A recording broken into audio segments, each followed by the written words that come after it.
Aviso aos navegantes, esse é o Diário de Bordo conversando com você. Hoje com a jovem premiada escritora Miriam Scott. Ela nasceu em Manaus em 1981. Formou-se em Direito pela Universidade Federal do Amazonas. Exerceu a advocacia até o nascimento de seu primogênito. Das suas vivências com o filho surgiram crônicas e histórias infantis.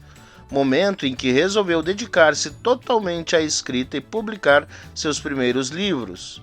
Desde 2014 publica diversos gêneros: contos, crônicas, poesia e romance.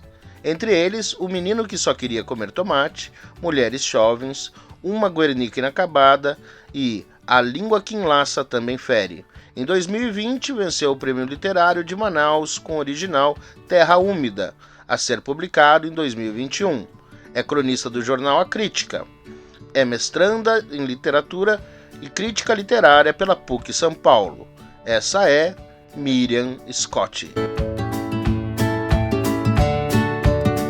Aviso aos navegantes, está no ar mais um Diário de Bordo, conversando com você hoje com Miriam Scott. On my left side, weighing 45 pounds, Miriam Scott! Miriam, me diz uma coisa, por que as mulheres chovem? Que pergunta maravilhosa, Ricardo. Por que as mulheres chovem? Eu quando pensei no título do livro, ele veio de um poema, né? Um dos poemas que estão nesse livro se chama Mulheres Chovem. Uhum. E foi muito no sentido de falar sobre essa necessidade que muitas vezes a gente tem de desaguar mesmo. Uhum. E uma mistura também de a minha proximidade com as águas do rio e com a necessidade de muitas vezes a gente se esconder e o banho, a hora do banho ser talvez a única hora em que a gente consiga misturar nossas lágrimas àquelas águas do banho. Então foi muito nesse mais sentido. Íntimo do ser humano, né? Eu acho também. E aí foi por aí que veio Mulheres Chovem. Mas você acha que só as mulheres chovem ou os homens também chovem? Eu espero que os homens estejam aprendendo a chover, né? É preciso deixar chover. Eu acredito que esse feminismo todo que a gente tem ouvido tanto falar nos últimos tempos é justamente em favor também dos homens, para que eles aprendam a chover como a gente sabe chover, sempre soubemos chover. Essa sensibilidade ela não precisa ser apenas da mulher, ela precisa ser do ser humano, porque a gente se torna melhor, né? Com certeza. Eu acho que, de certa forma, não sei se é uma impressão minha, mas eu acho que o homem moderno, né, o mais moderno, claro que, guardadas as devidas proporções, guardado o fato do Brasil ser o que é, mas eu acho que existe uma mudança, houve uma mudança nos últimos tempos, nas últimas décadas, do comportamento até masculino mesmo, você não acha? Eu acho que existe todo um movimento que está acontecendo. Eu vejo isso, inclusive, dentro de casa. Né? Eu sou casada há 15 anos e nós namoramos mais 9, então eu estou a vida inteira ao lado do Giovanni. E eu sou uma testemunha dessa mudança, porque à medida que eu fui digamos, ressignificando como mulher e o meu papel dentro da sociedade, ele abraçou a causa comigo e também passou a mudar junto comigo. Então, isso foi muito interessante, porque eu posso dizer que nós temos crescido juntos nesse sentido. Então, eu observo um movimento dentro de casa, eu observo já um movimento dentro da casa dos meus pais, porque o meu pai tinha um comportamento muito mais machista do que tem hoje, e eu acredito que o fato de eu e minha irmã estarmos nessa empreitada, né, de mudança comportamental também abriu os olhos dele, e ele se abriu para isso. Então, sim, eu acho que a gente tem tido um bom movimento dos homens em relação a se abrir a chover, né? Assim, sim, se tornarem mais sensíveis, sim. a fazerem parte de verdade, a tomarem seu lugar, o seu posto dentro de casa, né? Como parceiros, não como maridos, né? Naquele Sim. altar que antigamente a gente via, mas como, acima de tudo, como parceiros. É. Eu vejo até a questão da criação, né? Porque eu lembro, e eu estava conversando com alguns amigos até hoje mesmo a respeito disso. Eu lembro assim, meu pai mesmo, para demonstração de carinho, era quase impossível. Você não tinha. E hoje você vê os pais, eles abraçam seus filhos, eles beijam os filhos, eles conversam com os filhos. Meu pai imagina que você entrar no meio de uma discussão e conversar. A primeira coisa é fica quieto aí, fica no seu lugar e pronto, né? Eu acho até isso, até o tratamento com as crianças mudou bastante, né? Concordo. E a gente aqui em casa, nós somos pais de dois meninos. Uhum, E nós temos uma preocupação bem grande em relação a essa criação, porque quem são esses homens que a gente quer formar? com certeza. E nós somos muito espontâneos no tratamento com eles em relação a abraço, beijo e dizer eu te amo, e eu vejo que eles também se sentem muito à vontade para fazer isso, tanto Ah, comigo que quanto com legal. o pai, né? Porque antigamente eu acho que tinha mesmo essa afetividade voltada apenas para o colo da mãe. O É, pai era aquela figura bem distanciada, o pai é, provedor, né? O pai que resolve as questões muito complicadas, mas o afeto ficava é. somente para a mãe. É, E ainda ou no bem, eu já máximo para vejo. as filhas, né? Ou Ou o pai, ele poderia abraçar e beijar uma filha, mas um filho, jamais, você não jamais. via isso, era raríssimo você ver um pai com um afeto físico. A fisicalidade não existia, podia existir nas palavras, né, na conversa, na educação, de repente, dependendo de cada casa, mas aquela coisa do abraço, do afeto físico, tipo assim, homem não beija homem, né? É. Eu lembro tinha isso, eu lembro que um tio meu, é, marido da minha tia, no caso, né? Eu lembro que as meninas chegaram, a gente era tudo pequenininho, tínhamos, sei lá, 10, 9 anos, alguma coisa assim, e as meninas chegaram e beijaram ele no rosto, e eu fui, e ele me parou assim e falou, não, homem não beija, entendeu? Que é uma coisa que hoje já não acontece mais, né? Então, Não, pelo menos no Brasil, principalmente, eu acho que isso já está bem tranquilo, né? Eu não sei muito bem como está nos outros países, mas uhum, nós sempre fomos muito mais calorosos, né? sim. Então eu acredito que. Mas olha, eu aqui na Europa e o meu cunhado que é inglês e ele é carinhoso com os filhos. Olha Então só, existe uma espécie de estereótipo, né? Que só o brasileiro é e tal, mas não é bem assim, não é verdade. Não é eu verdade, tenho visto, não. inclusive, os filmes, né, e as séries Aham. que não são americanas, que eu vi, inclusive, um filme, acho que em inglês, agora eu não vou me recordar o nome, e eu vi muita afetividade no filme, tanto dos homens Exato. quanto das mulheres. Eu acho realmente que existe um estereótipo que não corresponde mais à realidade. Não, eu acho que o mundo tá realmente mudando e tá indo para esse caminho mais aberto, graças a Deus. Apesar que no Brasil aparentemente tivemos um pequeno retrocesso histórico, né? Diga-se de É. passagem. Aliás, eu queria fazer uma coisa, porque você vem de um lugar que a gente sabe que foi muito afetado. Eu espero que a internet seja eterna e algum dia alguém vai ver, olha, vamos ver aqui essa entrevista como se você fosse assim a Clarice Lispector. Lembra daquela entrevista da Olha, Clarice? nossa. Ai, aquela Da- icônica, Alguém né? um dia vai ver isso aqui, olha a nossa Clarice, a Miriam aqui, vamos ver lá. Ai, E aí, nossa. mas olha, gente, a gente está no meio de uma pandemia do Covid, que algum dia vocês vão estudar sobre isso, e o lugar onde a Miriam vem foi um dos mais afetados, que mais sofreu. Eu quero Sim. aqui deixar os meus sentimentos a todo o pessoal do Amazonas, de Manaus, e me conta como que está a situação aí agora, Miriam. Bom, agora nós estamos, digamos, um pouco mais controlados, mas ontem já saiu que voltamos à zona vermelha. Uhum. E, infelizmente, isso se deve muito a as pessoas estarem com aquele discurso do eu não aguento mais e vou Sim. sair e não vou ter consciência dos, né, de não me aglomerar. Então, assim, é difícil.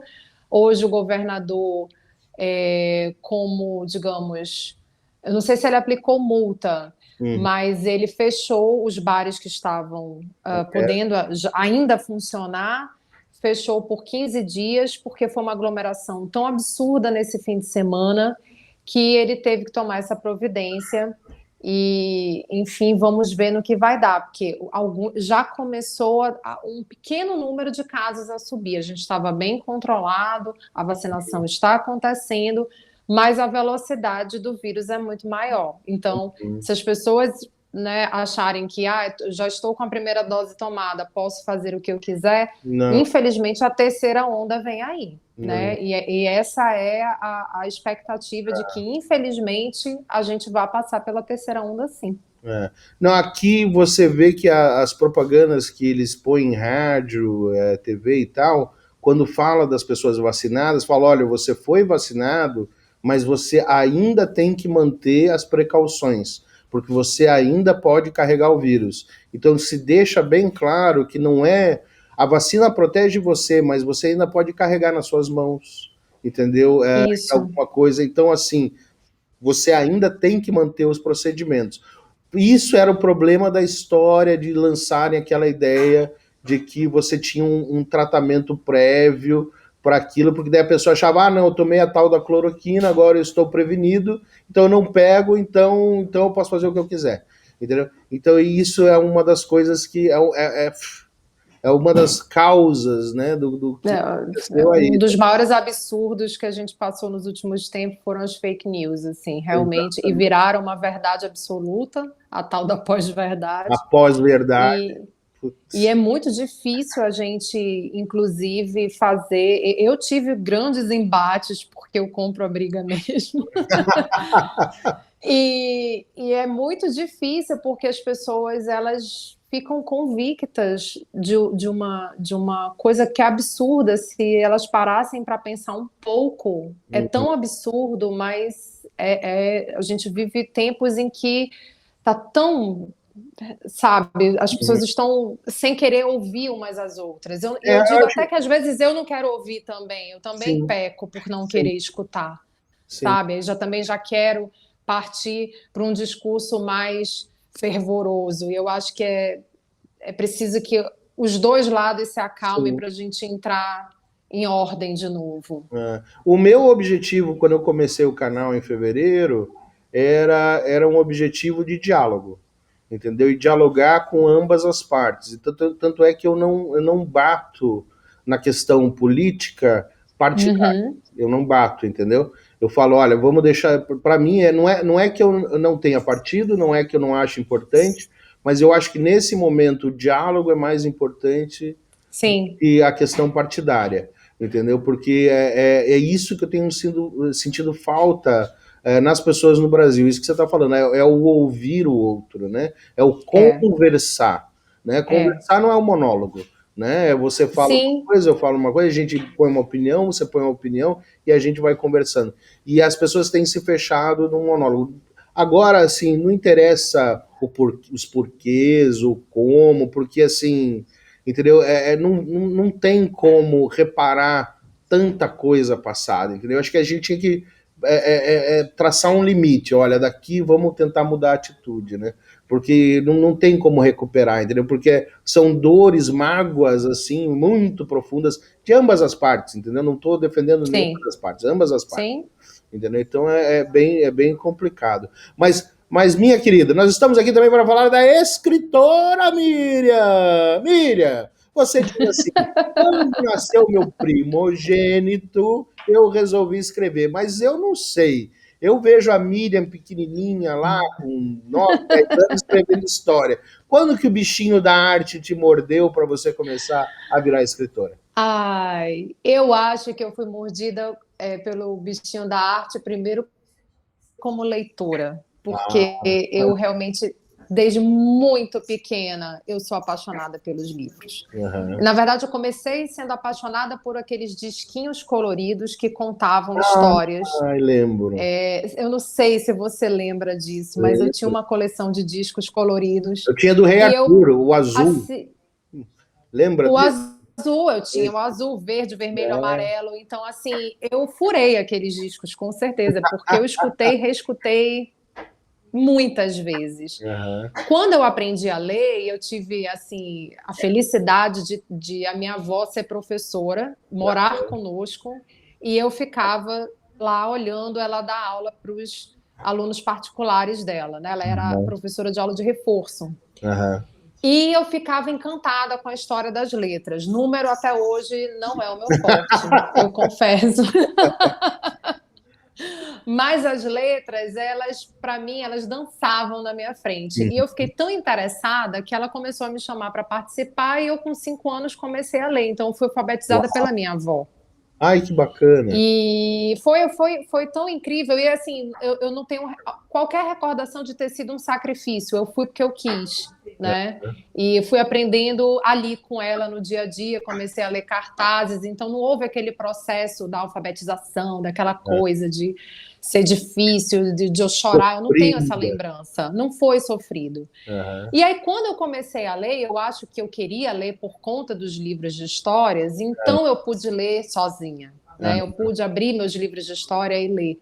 E aí eu acho que por eu sempre ter sido muito fã da leitura, a escrita ela estava ali, querendo sair. Eu lembro muito de com 9, 10 anos eu fazer versinho, eu tinha um caderninho e eu lembro claramente assim de eu fazendo com canetinha colorida, versinho para os primeiros amores platônicos, entendeu? Então eu lembro muito, eu tive diários, eu tive muitos diários, eu sempre fui uma pessoa do diário, porque eu sempre fui tímida. Ok. Eu tinha muita dificuldade de contar o que eu sentia para minha mãe, para minha avó, para as amigas. Eu não gostava muito de compartilhar. Eu compartilhava comigo mesma no No diário. papel, né? Você como No papel, papel. sempre teve o papel, sempre existiu o papel.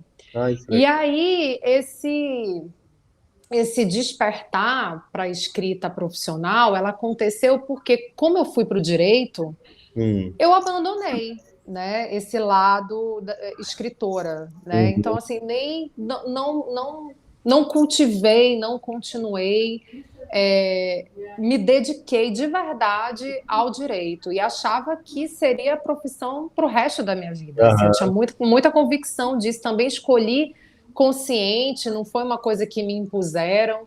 Fui muito feliz na profissão, Mas o direito, advoguei. desculpa de perguntar, mas o direito vem pela questão ideológica, aquela coisa de querer salvar o mundo também? Como que entra o direito? Ou era uma coisa de família? E, meu pai é advogado, Olha, o juiz? meu avô paterno chegou a se formar em direito, mas não chegou a exercer a profissão. Então, eu nem tinha ninguém assim da família para eu me espelhar, porque meu pai é engenheiro, minha mãe é psicóloga, então não tinha nada a ver. Nada a ver. Eu acho que eu fui. A primeira coisa foi do tipo: eu não quero nada com número. Pelo amor de Deus, eu Entendi. preciso fugir dos números. E aí, sabe aquela coisa que a gente ouvia as conversas, que o direito é um leque de opções. Se você não der certo como advogada, você pode ser promotora, você pode ser juiz, você pode ser delegada, você pode ser tantas coisas. E eu fiquei muito nessa. E Uhum. eu achei que eu ia fazer concurso público, participei de concurso público, cheguei a quase ir embora para o interior do Amazonas como oficial de justiça. Mas abri mão, não Uhum. quis, eu falei, não, não é para mim, essa vida não é minha. E aí abri um escritório jurídico com uma sócia e foi nele que eu, né, fiquei até a maternidade. Quando o Daniel chegou e que passou aquele período dos 6 meses que, teoricamente, a gente tem que voltar a trabalhar, eu não conseguia voltar. A Uhum. minha sócia me ligou e disse, e aí, quando você volta, eu já estou assim, assoberbada de trabalho, as colegas que eu fico pedindo favor de audiência não querem mais, e aí? E aí foi quando eu disse, eu não tenho a menor condição de voltar. Uhum. Eu estou muito perdida, passei por depressão pós-parto, eu estou ainda me recuperando, eu não tenho condição de largar o meu filho aqui, passar 8 horas no escritório e voltar bem, eu não estou bem. Mas agora que você pôs isso na mesa, eu tenho que te perguntar, como foi esse processo da sua depressão pós-parto? Então, bom, eu acho que a gente idealiza muito Ah, a chegada de um filho, pelo menos foi o que aconteceu comigo. Então, hum, eu sempre quis ser mãe, assim, não foi uma coisa que foi surgindo na última hora. Eu queria, porque venho de uma família extremamente matriarcal, família de origem judaica pelo lado da minha mãe. uhum, Então, assim, fazer família faz parte, assim, de uhum, como não. uhum, E eu idealizei aquele momento. Quando a gente se casou, nós nos casamos em 2006, a gente resolveu que a gente ia passar um tempo curtindo o casamento, e realmente passamos 4 anos sem filhos. Então, quando chegou aquela hora de vamos ter filhos, eu achava que eu estava super preparada. uhum, Não, já viajei, já curti, tenho o meu trabalho, ele também, tá tudo ótimo, não tem nada para dar errado, não tem como dar errado. E uhum, eu romantizei, porque eu acho que a gente aprende muito isso, de que a maternidade é uma coisa maravilhosa, que um sim, filho é sempre uma bênção, que ser mãe é uma coisa incrível. E eu tinha convicção de que era isso mesmo.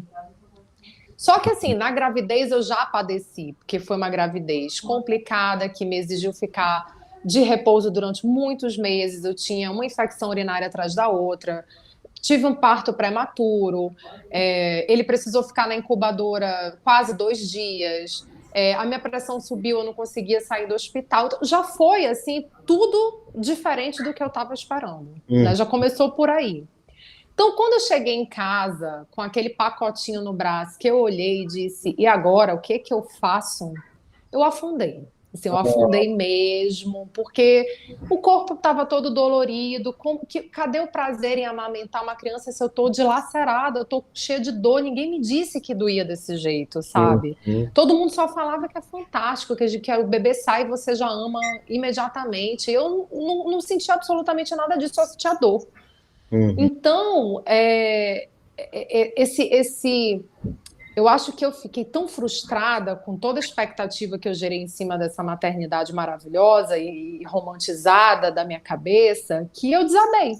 Eu uhum, desabei quando eu vi que a realidade não tinha nada a ver com o que tinham me contado. Eu falei, gente, as pessoas mentiram para mim, porque eu tô longe de estar me sentindo feliz, eu tô tudo menos feliz. uhum. E isso não tinha nada a ver com o amor que eu sentia Sim. pela criança, né? Então, assim, o que era difícil é que eu tinha vergonha de falar sobre isso, porque as pessoas querem julgar imediatamente o amor. Ah, então ela não ama o filho, ela não quer Uhum. esse filho. E então eu ficava O nessa confusão preconceito, de né? sentimentos, sabe? De eu querer dizer que eu não estava bem, mas eu ia ser julgada por dizer que eu não estava bem. E o que me levantou da depressão foi a terapia. Assim, quando a minha mãe me viu nesse estágio, quando uma prima e irmã minha me viu nessas condições, ela disse: você não passa mais nem um dia sem ajuda. Eu Uhum, tava, acho que ali eu tinha 4 meses, né? O Dan tinha 4 meses de nascido. Eu lembro que eu ia com ele, né, para a terapia, e realmente me salvou. E a segunda salvação foi a escrita, porque à época eu abri um blog e eu comecei a botar para fora tudo que eu sentia. Eu falei assim, esse é o único lugar onde eu posso ser quem eu tô a fim de ser, né? Por mais que viessem comentários e julgamentos de outras mães que eram fantásticas e nunca sentiam absolutamente nada de ruim, havia aquelas que estavam junto comigo e diziam assim, puxa, que bom que você também se sente assim, porque eu já ocupei esse lugar.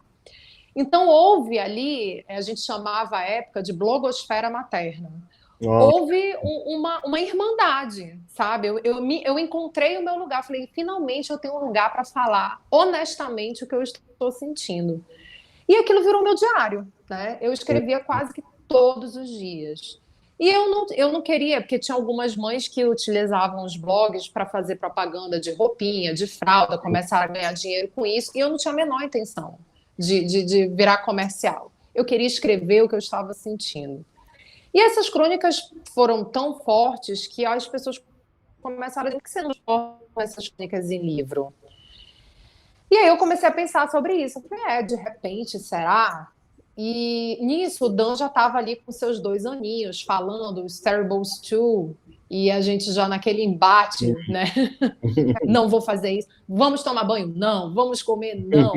E aí surgiu a primeira história infantil, que foi o menino que só sabia dizer não. Então foi concomitante, surgiu a ideia das crônicas maternas virarem livro e surgiu a primeira história infantil, o menino que só sabia dizer não. E aí eu tive coragem, fui para a gráfica, assim, a gráfica que atendia a empresa da família, cheguei com ela, com a Rai, e disse, Rai, eu tenho uma história, tá aqui a ilustração, vamos fazer um livrinho, e foi uma coisa totalmente caseira, para os amigos, para a família. Mas as pessoas gostaram, os amigos disseram, poxa, o meu filho amou a tua história, eu conto para ele todo dia, porque criança é assim, né? Quando Sim. gosta, quer várias e várias vezes. Quando é que vem uma outra história? E eu estava nesse momento de não quero voltar para o direito, não sei o que vou fazer da minha vida, e agora? Meus pais me olhavam com aquela cara de o que você vai fazer com todo o investimento que fizemos em você? Né? Anos gastando com você no direito, meu Deus do céu. Né? E agora você vai dizer assim pra gente, aí meu marido dizendo eu não te conheci desse jeito em casa, sem perspectiva. E eu olhava para aquelas pessoas e falei, gente, mas eu não quero voltar para esse trabalho, não é isso que eu quero fazer. E aí eu tentei me inserir dentro da empresa, virei sócia do meu marido, mas não tinha nada a ver comigo, ele mexe com tecnologia, eu não tenho nada a ver com tecnologia. E nessa história, junto com a terapia, o divã foi muito importante. Eu fui descobrindo esse lugar de escrita, né? E eu comecei a me interessar em procurar editora. E aí eu fui para uma editora, a Prateado, que foi minha primeira editora, assim mesmo, que foi o Menino que Só Queria Comer Tomate. Foi o É segundo outro livrinho. título maravilhoso. Aliás, você tem um talento para título que é impressionante, né? São todos maravilhosos. Você faz o título primeiro e daí vem a história, ou vem a história e você faz o título? Como é que é? As coisas às vezes aparecem concomitantemente. Eu vou pensando na história e vem assim o título e ele surge e fica, né? O do tomate foi o que me fez virar profissional, porque como ele já tinha uma cara de livro de verdade, já era por uma editora, eu tinha como mostrá-lo para as pessoas. Como ele fala de alimentação infantil, eu comecei a percorrer as escolas particulares aqui em Manaus, eu ia batendo de porta em porta, oi, eu sou Miriam, sou escritora, eu tenho um livro, queria mostrar se de repente não pode virar paradidático da sua escola. E eu fui assim, na cara de pau, cheia de vergonha, tinha feito um documento me apresentando, às vezes eu apresentava primeiro o documento, depois marcava uma reunião pessoalmente, porque as pessoas ficavam, quem é essa pessoa que está batendo aqui na porta, né, com um livro na mão, mas eu fui assim, igual aquele povo que vendia enciclopédia, bem assim, old school. E Caixeiro aí, viajante, né? Caixeiro viajante, vamos lá. exato. E eu tive uma ótima recepção dessas escolas. O livro virou paradidático de 7 ou 8 em 2017. Eu nem acreditava, essas coisas foram acontecendo. Eu falei, gente, tá acontecendo.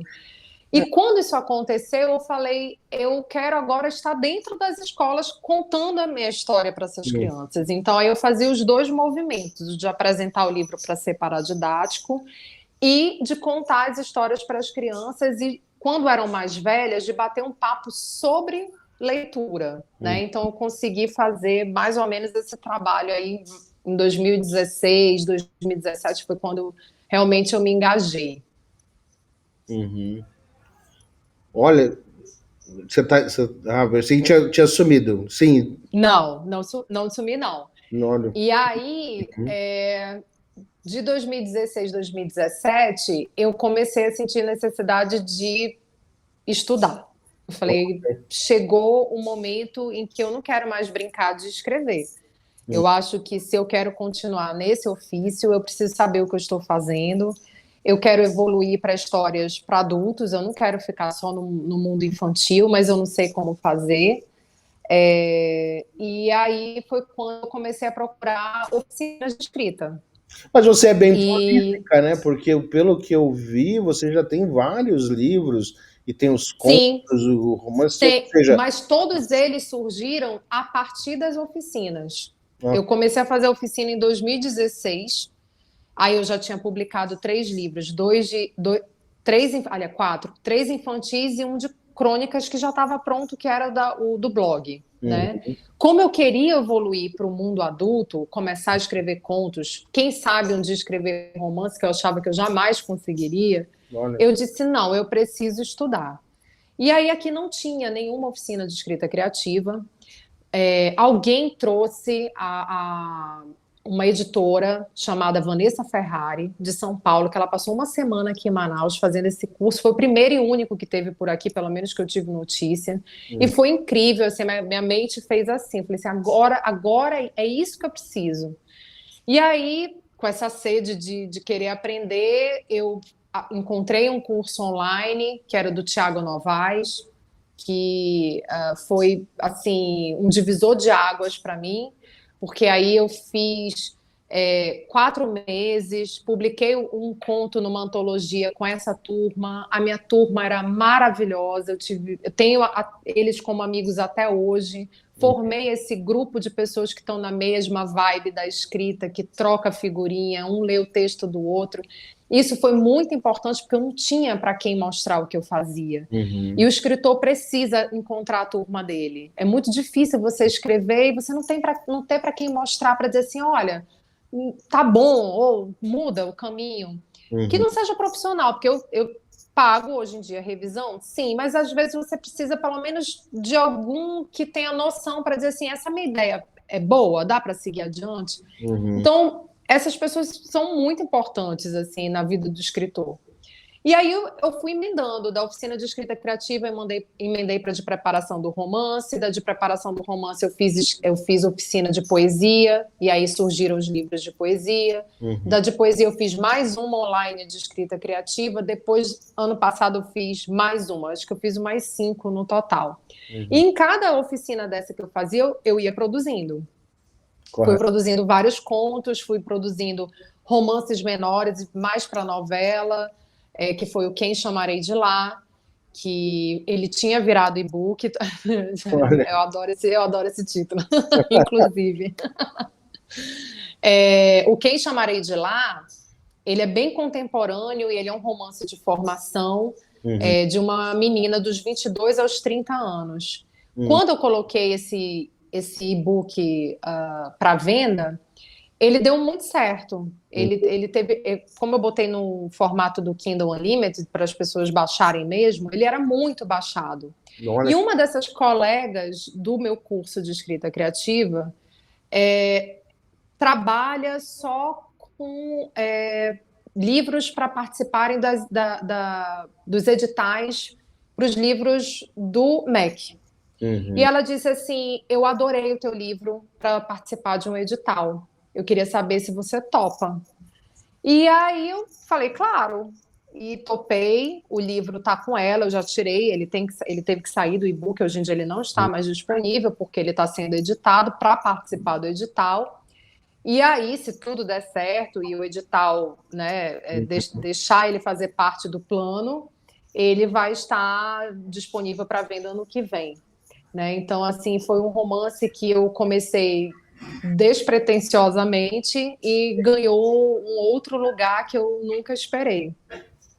E no meio disso tudo, eu estava escrevendo Terra Úmida, que é o livro que Eu eu ia estou te perguntar, lançando. que eu estou É, lançando agora. o Terra Úmida eu comecei por conta do curso de preparação do romance e ele foi sendo escrito ao longo dos últimos anos, porque como é um livro que tem um lado histórico muito grande, ele me demandou muito tempo de pesquisa. Uhum, Então, eu ia escrevendo contos, eu ia escrevendo novelas, e ele ficava ali sendo escrito devagar. uhum. Realmente foi um romance sem pressa. Novamente, Por- título maravilhoso, Terra Úmida, é gostoso de É, falar e de ouvir, né? E é, assim, o que me veio na cabeça, sabendo que você como você disse, a água parece que tem uma história em você, e dá para imaginar, pois o Rio Amazonas é o mar, né? O Rio Amazonas entendeu? A história do boto, tem tanta coisa, tanto folclore. Então, como é que funciona isso? A terra úmida é a umidade que vem desses ribeirinhos, desses rios, dessas fontes, cachoeiras, é isso mesmo? É a história da tua terra? Eu acho assim, como eu não sabia se eu ia conseguir um dia escrever um romance, eu estava escrevendo uns contos, e o primeiro conto desse livro, se chama Terra Prometida, ele fala sobre a chegada dos judeus na Amazônia. Olha que E aí, que quando bacana. o revisor desses contos me mandou o e-mail dando o feedback dele para dizer, olha, acho que você precisa melhorar aqui, ali, etc. Ele disse, o teu conto de abertura me deixou muito curioso para saber mais sobre a personagem que você Ok. deixou no ar. Eu acho que ele dá um belo romance. E eu estava ali justamente na dúvida se eu me inscrevia no curso de preparação do romance ou não, porque eu não tinha sobre o que escrever. Quando ele me disse isso, eu falei: pronto, achei, é aqui que eu vou. Eu Uhum. já tenho o que vai virar um romance.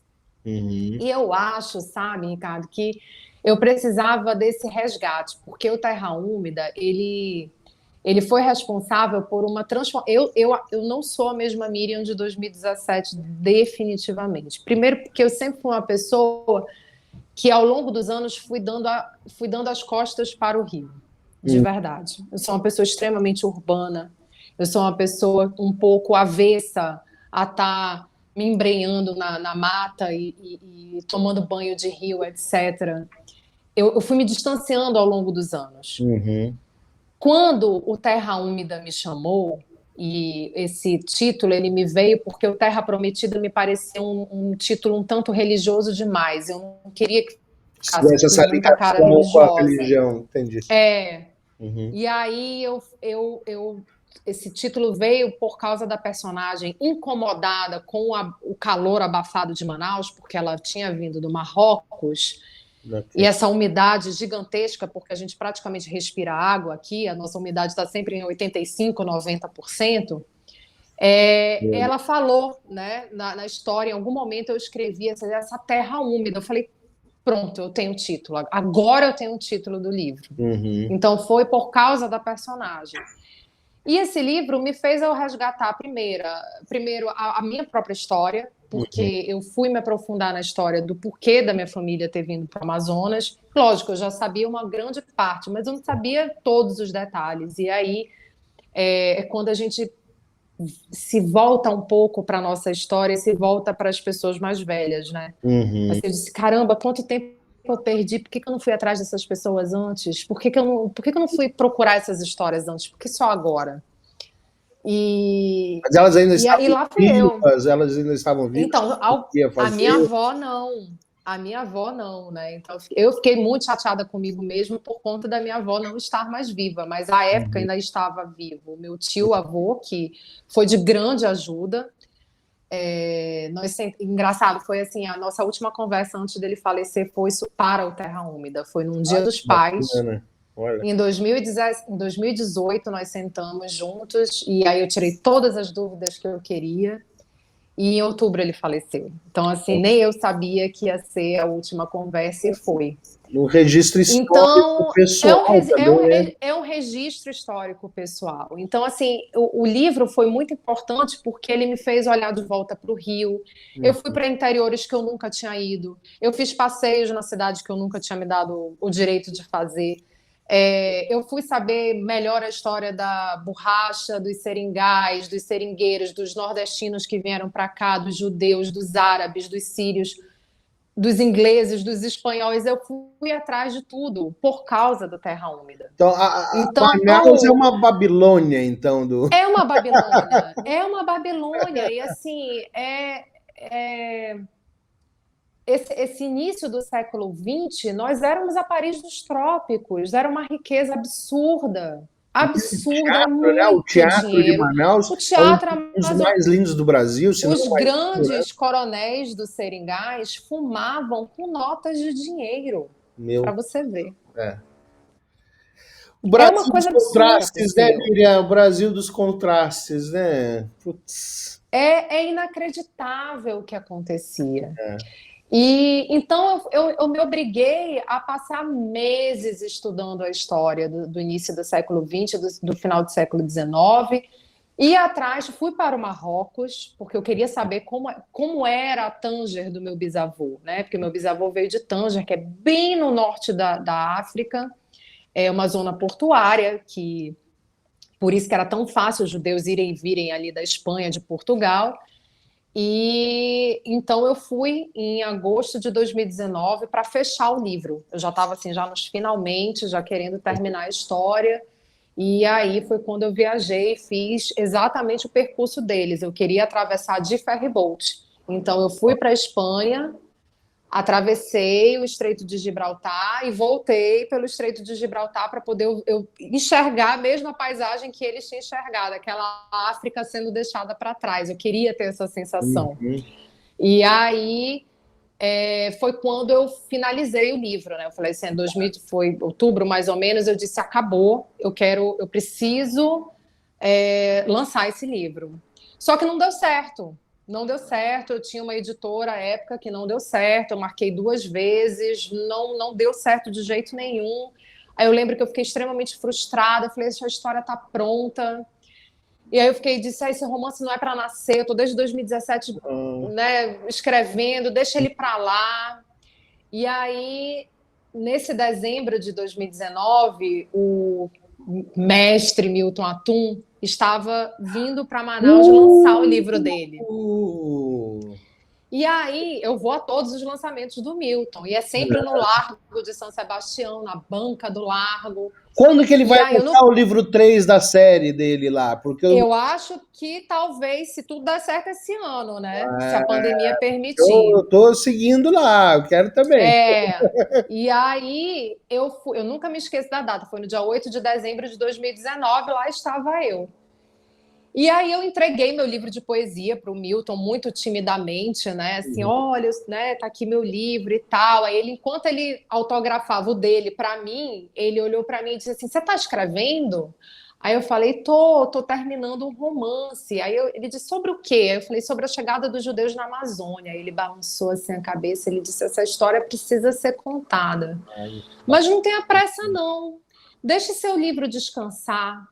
Nossa, Ricardo, ele não imagina o quanto ele falou comigo naquele dia, porque eu estava tão frustrada, eu estava tão chateada, que eu estava assim, com vontade de jogar o livro fora. Mas é aquela teoria dos anjos, né? Os anjos Eu acho, existem e eles aparecem na nossa vida através sei lá, não, não, mas através disso, através de uma pessoa que vem te dar uma palavra, que te dá, elucida uma situação, foi. e os anjos falam, né? E falam com a gente. Falam, e foi transformador, porque assim, eu saí de lá com o meu marido, e eu disse assim, eu vou dar um descanso para esse livro, ano que vem eu penso nele. E aí, enfim, 2020 chegou, a pandemia chegou junto com 2020, e Foi aí uma eu falei, loucura, né? não, que loucura. E eu falei, gente, o fim dos tempos, nem pensar lançar livro. Nisso sai o edital dos Prêmios Literários de Manaus 2020, mesmo na pandemia. A gente ia poder deixar lá com a luva, a máscara. Nossa, eu fui igual um ET, deixar o meu original. E aí eu te confesso que eu nem estava assim, acreditando mais muito no concurso, porque eu falei, gente, nessa loucura, vamos perder os originais, porque as pessoas foram mandadas para casa, e aí não tinha mais o local, secretaria, para se saber notícia dos nossos originais. Foi dito que o resultado do concurso ia ser adiado e não tinha data ainda. Eu falei, vixe, perderam, já era, foi embora meu original. Paciência, vida que segue, vamos lá. E aí, quando foi assim, julho, agosto, eles deram notícias. Olha, em outubro vai sair o resultado, porque as pessoas estão voltando aos poucos ao trabalho, blá, blá. Aí eu, ufa, ainda bem, deram notícia, então o meu original deve estar por lá. E quando foi 25, 26 de outubro, saiu o resultado, e aí o meu livro era o vencedor da categoria regional como melhor romance. Aí eu falei, agora sim, tá vendo? Nada acontece por acaso. A Úmida tinha que esperar, tinha que ser isso. Aí no dia seguinte a editora Penalux me ligou dizendo, a gente quer o seu romance, você vem para cá, né? E aí pronto, aí foi só alegria, foi só felicidade. A gente passou agora esses últimos meses todo trabalhando muito. E o livro tá lindo, eu vou até mostrar aqui, calma aí que ele tá por aqui, porque eu tenho que mostrar, porque ele já nasceu, né? Ele já tá em pré-venda, olha só. Eita, nossa, vai estar na Amazon? Vai estar onde que vai estar para comprar? Ele tá por enquanto ele tá no site da editora Penalux, já à venda, já tá em pré-venda. Eu não fiz ainda o lançamento online que vai acontecer, porque eu tô esperando a minha caixa com os meus exemplares chegarem aqui em Manaus, porque, enfim, mesmo deixando de casa em casa, tem um monte de gente daqui que quer receber, né? Eu falei, eu só vou marcar o lançamento online quando eu puder levar o livro para as pessoas aqui em Manaus. Então, ele já está porque eu super à quero venda. comprar daqui, né? Eu quero comprar para ver se chega aqui para mim. Mas não se preocupe que também vai ter e-book. Ele vai ter livro digital, ele vai ser digital e sou tradicionalista. Então, ótimo. Papel. Eu não consigo, juro para você, eu não consegui até hoje ler um livro. Eu tenho um Kindle, eu não consegui ler um livro inteiro. Não consigo. Não sei, trava. Eu acho que isso é uma experiência muito, muito particular mesmo. Assim. Eu já me habituei e eu alterno as minhas leituras. À frente, você está à frente. Mas sabe o que eu me acostumei? Porque eu queria ler enquanto eu fazia os meninos dormirem. E eu não podia ficar com luz. Melhor. Então o Kindle resolveu a minha vida. Com certeza. E aí eu me habituei a ler no escuro, porque eu sempre sou a última a dormir aqui em casa, porque eu tenho insônia. Então eu não atrapalho ninguém. Assim, foi a melhor coisa que aconteceu na minha vida foi o Kindle. Que agora eu posso ler. Você é típica escritora também, né, Miriam? Eu sou muito escritora, Ricardo. Você nasceu para escrever, né? Não tem jeito. Eu nasci para escrever, sou aquela que divago, sou aquela que quer viver outro... Eu digo que, assim, eu me entendo escritora porque a realidade para mim é tão difícil de viver que eu preciso inventar outra. Preciso ficcionalizar uma realidade para mim, para poder suportar que eu vivo, sabe? Assim, então, eu fico nessa briga. Eu vou contar uma coisa agora, que eu tinha uma fantasia de criança que era assim. Eu lembro que a gente... minha vida sempre também passou assim dentro de um carro, né? Com meu pai indo para algum lugar, não sei o que lá, não sei o que lá. Aquela coisa, né? E eu lembro que eu olhava para os carros do lado e via as pessoas, as famílias, e eu imaginava um olho elástico que saísse da minha cabeça e entrasse naquele carro para ver como é que era a vida daquelas pessoas, assim. Entendeu? Eu sempre imaginei isso, assim, entendeu? Tentar imaginar como é que era a vida. Porque daí eu olhava, mas como é que será que é aquela criança? Como é que será que é aquela família? O que será que tá falando? O que será que tá indo? Eu acho que é um pouco isso que o escritor tem, né? Tipo assim, querer investigar a vida do outro. Né? Eu sou aquela que eu digo para as pessoas quando tem uma frase muito boa, eu falei assim, olha, eu vou anotar só um minuto, eu abro o notes do meu... As minhas amigas já sabem, assim, sabe? Que possivelmente alguma coisa que elas me contaram vai estar no meio da história, assim, eu já aviso. Né? Então, você não é cofre para guardar segredo, né, Miriam? Isso, exatamente. Então, eu sinto muito. Eu abro mesmo notes, eu tenho um notes inteiro no meu celular só para frase. Ai. Eu visto a camisa do escritor, de verdade. Mas assim, uma outra coisa em relação à cozinha do escrever, né? Que nem você, claro, na questão do Terra Úmida, pelo visto, há uma parte familiar, né? Uma pesquisa da questão da tua própria identidade, né? Como pessoa, como isso, aquilo, região e tal, e tal, e tal. Mas tirando quando é uma coisa assim, nos seus outros contos e tal, da onde surgem as ideias? Surge ou é uma coisa que realmente não tem uma lógica qualquer para você, assim, de repente vem uma ideia de uma história ou vem um personagem. Eu estava conversando com a Virgínia Grando, que é Eu uma... assisti. Você assistiu? Ela é uma Assisti. delícia, né? Ela é Ela é, ótima. ela é ótima. E você viu que ela falou, olha, para mim é o personagem, eu crio o personagem. Como que você sente assim para você, entendeu? Você ou é tudo misturado assim? Olha, às vezes eu até imagino não, não é nem o tema, mas assim, alguma coisa que surge como história, mas imediatamente eu vou pro personagem. Legal. Porque realmente é ele quem vai carregar a história. Uhum, É ele quem vai criar a identificação com o leitor. Então, esse personagem, de fato, ela tem muita razão. Ele é o Chan. uhum. Então, assim, teve um.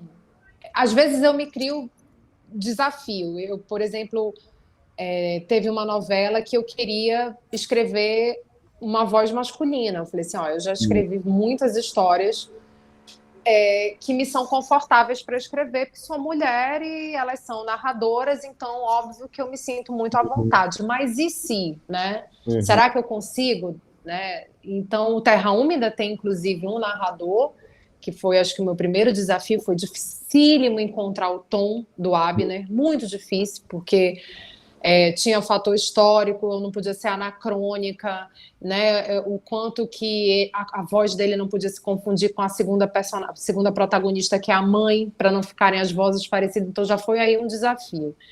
Mas esse, por exemplo, o Guernica Inacabada, que eu adoro essa novela, que já saiu do outro Kindle também. título que, pelo amor de Deus, Esse eu vou lhe contar. com... Veio por causa da minha viagem para o Marrocos. Como a gente parou na Espanha, eu fui ao Reina Sofia, porque eu adoro Pablo Picasso. Eu queria ver a Guernica.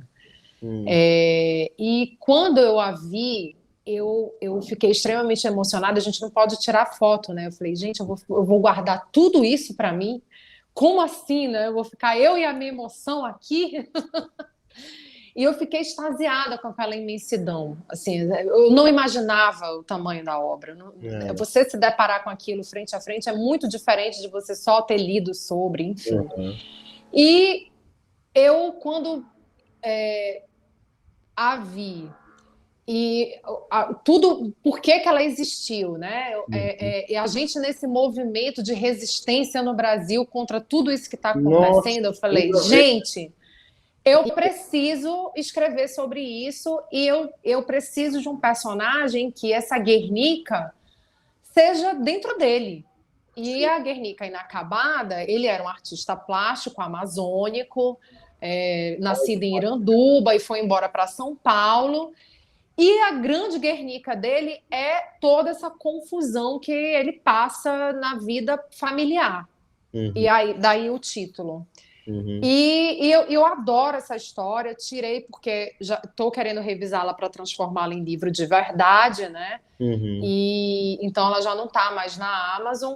Mas assim, foi um livro que me deu um prazer enorme de escrever, porque eu pude trazer as minhas raízes. De novo, fui em busca desses rios e desse interior que eu virei as costas por tanto tempo.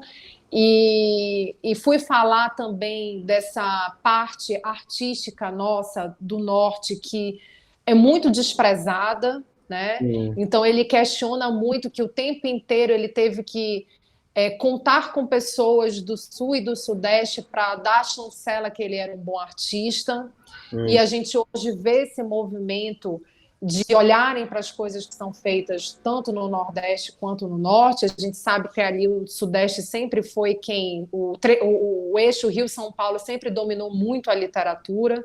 Sim. E então veio toda uma crítica assim no livro, né? Eu quis fazer uma história em que eu abordasse algumas temáticas que estavam ali em mim pulsando. Mas eu precisava de um personagem forte, então eu pensei na Guernica, mas em seguida eu pensei no Armando, né? O nome dele é Armando. O Armando foi surgindo, eu falei, quem é esse Armando? E aí eu vou mesmo para o caderno desenhar o Ah, psicológico dele, quem vai ser esse homem, que como ele é, como ele vai ser com a família, como ele vai ser como marido, como ele vai ser como pai, porque é ele quem carrega a história. né? Então, de fato, o personagem é quem a gente mais precisa se preocupar, Qual né? que é a parte mais divertida para você? Esse processo esse parto desses seus personagens ou depois a manufatura do escrever o livro? Qual que é o que te dá mais prazer, assim, mais barato? Ou tudo? Eu acho, eu acho que tudo dá muito barato. Só que o início, essa fagulha, ela é maravilhosa porque ela é descompromissada, Uhum. né? Então é um descarrego. Aí, quando você vai para a parte de verdade do escrever, você sofre também. Apesar de ser uma coisa que eu amo fazer, Mas deve é ser sofrido. mais assim, operário, né? Trabalho de operário. Exato, porque aí a reescrita ela é sofrida. É. Você vai e volta até enjoar do texto. Tem momentos em que é preciso me afastar totalmente do texto, porque eu não aguento olhar uma vírgula dele. Eu preciso de distância, sabe? Assim, abusada. Eu tomo abuso do texto. Tchau. Daqui a um tempo a gente se vê para poder eu voltar para ele com outro olhar, né? E reescrevê-lo, reescrevê-lo, reescrevê-lo. Então, apesar de eu gostar, é uma parte Mas você difícil, é sabe duro. que eu acho que toda arte, eu acho que ela tem um pouco isso, porque eu já ouvi isso de músicos. Eu sou um pintor amador, entendeu? Bom, várias coisas amador. Eu sou amador em várias áreas, nada profissional, entendeu? Mas eu gosto do processo de ser amador, entendeu? Cada vez mais eu gosto de Então, ser amador, porque eu faço por amor, entendeu? Só por isso, exatamente. entendeu? Mas o- esse tempo de maturação, né? Esse tempo de maturação, de você às vezes deixar um quadro, você deixa ali no cantinho, você falou, não, eu cheguei até aquele limite daquela vibração. Agora eu preciso dar um tempo, De um tempo. né? E aí você dialoga de novo com ele, entendeu? Tem coisa que de repente você vai num vão assim, acaba. E A realmente, poesia, né? para mim, é a poesia. Aí, ó. Eu esgoto rápido na poesia, assim, sabe? Por mais que eu até volte no poema para mudar uma palavra, mexer na parte estrutural, mas assim, é mais fácil eu esgotar, né? Esgoto muito mais rápido. A prosa não, a prosa Uhum. ela é mais sofrida, ela demanda mais tempo mesmo, não tem jeito. Mas, minha querida, olha, a gente podia fazer um podcast aqui de 24 horas com você. Podia, Com certeza nós vamos conversar mais. Se você não se importar, eu vou te abusar mais, entendeu? Da nem gente um pouco. conversar, entendeu? Olha, que conversa gostosa, que bacana, que generosidade a sua de abrir assim. Eu espero. Eu gostaria muito que esse vídeo fosse assistido por escritores e pessoas que gostariam de escrever, porque você deu uma aula aqui, entendeu? Eu não sei se as pessoas vão perceber, mas houve uma parte tão generosa da Miriam aqui que ela abriu aqui pra gente a cozinha toda de escrever. Se você quer virar um escritor, assista esse vídeo que você vai aprender muito com ele, entendeu? Então, primeiramente, agradecer muitíssimo do seu tempo, agradecer a você participar desse meu canalzinho aqui, entendeu? Foi maravilhoso mesmo. E agora te dou a palavra, o que você gostaria de falar para esse Brasil? O que você gostaria de falar para esses novos escritores que de repente podem estar te ouvindo, esses novos artistas? Então, primeiro eu preciso agradecer também esse espaço incrível que você tem, que você deixa as pessoas muito à vontade. Eu assisti ontem a entrevista Ai, que que você fez e já vi assim que o ritmo era muito gostoso. Eu falei assim, tá tudo bem, então eu vou me sentir à vontade, me senti muito à vontade. É isso mesmo, eu poderia abrir já meu vinho e a gente começar e a gente começar a conversar à noite adentro, não teria problema. Então, eu espero que a gente faça ainda muitas outras com conversas, certeza. né? E para as pessoas que assistirem e forem, né, desse ofício que não é fácil, tem que ter muito amor à escrita para continuar escrevendo. Olha, para mim, primeiro, fundamental foi estudar ferramenta literária, sabe?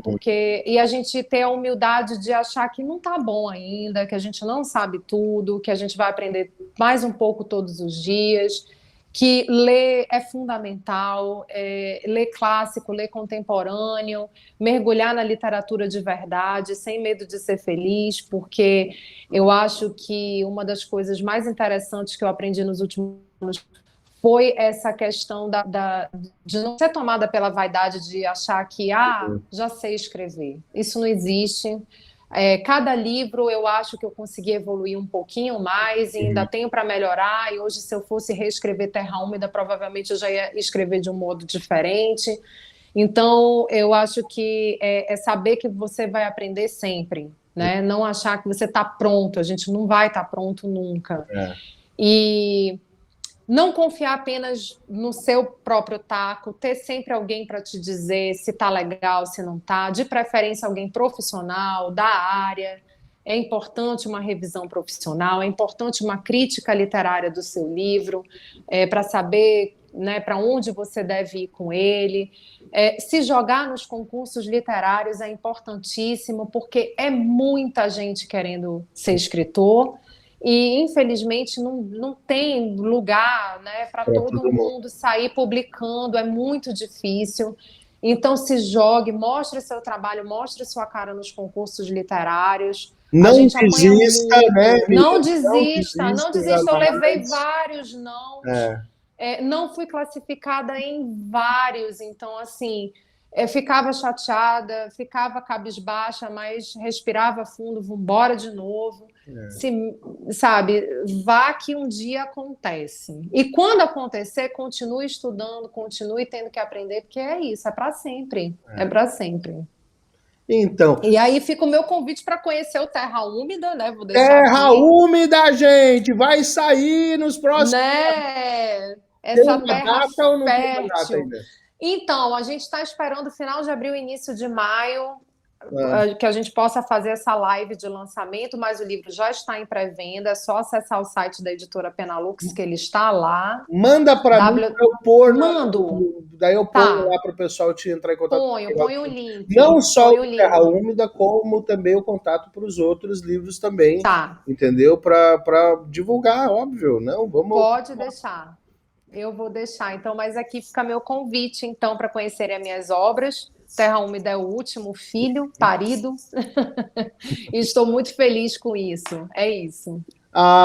Minha gente, esse foi o nosso diário de bordo, conversando com você, com a incrível, com a maravilhosa Miriam Scott. Beijo! Beijo a todo mundo! Beijo, Miriam! Muito obrigado! Até. Tchau, minha querida. Tchau. Até a próxima. Até a próxima.